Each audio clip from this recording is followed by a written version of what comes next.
Bro, nobody prepares you for this part of life. One day you're just chilling, going to school, college, gym, whatever, and suddenly you're expected to have your life together. Money, career, body, confidence, future, and you're like, wait, when did this become my responsibility? Nobody actually sits you down and explains how life really works for men. So let me talk to you like a friend would. No fancy words, no quotes, just real stuff. At some point, you realize this. If you don't work out, nobody cares. If you stay broke, nobody rushes to help.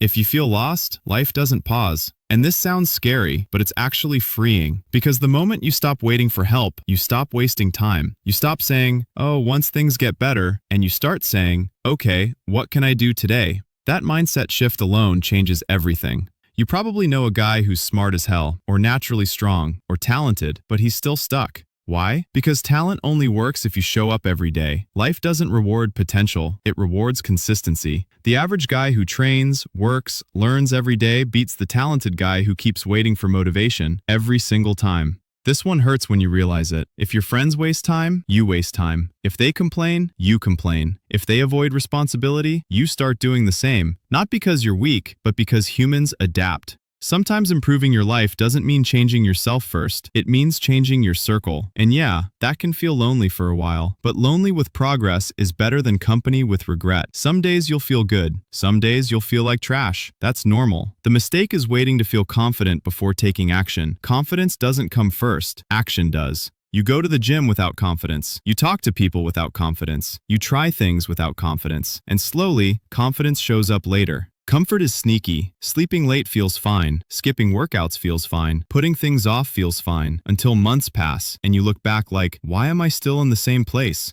Comfort never feels dangerous in the moment. That's why it's dangerous. Growth always feels slightly uncomfortable. As you improve, some people won't clap for you. They'll joke. They'll say you changed. They'll downplay your effort. Not because you did something wrong, but because your progress makes them uncomfortable. Don't fight it. Don't explain yourself. Just keep moving. When you don't move your body, your brain feels heavier. You overthink more. You feel lazy. You doubt yourself. You don't need six-pack abs, just movement. Train, walk, sweat. A stronger body creates a calmer head. That's real, not motivational talk. You think people are watching you? They're not. They're worried about their own problems, their own bills, their own insecurities. That means you're free. Free to try, free to fail, free to learn. Stop overthinking other people's opinions. They're not thinking about you that much. You don't need to change your whole life overnight. Just win today. Go to the gym. Finish one task. Eat better than yesterday. That's it. Small wins stack up, and stacked wins build confidence. Nobody tells men this stuff because everyone assumes you'll figure it out, and you will, just not by overthinking, by doing small, boring, consistent things. Stay disciplined, stay patient, and don't be too hard on yourself. If this felt like a conversation you needed to hear, stick around. We're building better men here, step by step.